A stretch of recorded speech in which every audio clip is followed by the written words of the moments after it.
ગીરગઢડા તાલુકાના જૂના ઓગલા ગામે 800 વીઘા ગૌચર જમીન પર દબાણ દૂર કરવા ઉચ્ચ કક્ષાએ રજૂઆત કરાઈ। જૂના ઓગલા ગામે રહેતા રાહુલભાઈ નાંદોડા સહિત ગામના 20થી વધુ યુવાનોએ કરી મુખ્યમંત્રીને લેખિત અરજી।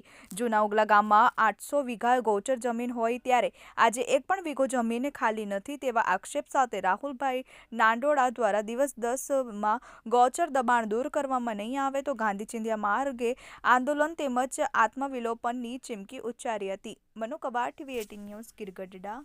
હું રાહુલભાઈ નાંદોડા, ગામ જૂના ઓગલા, તાલુકો ગીરગઢડા, જિલ્લો ગીર સોમનાથ।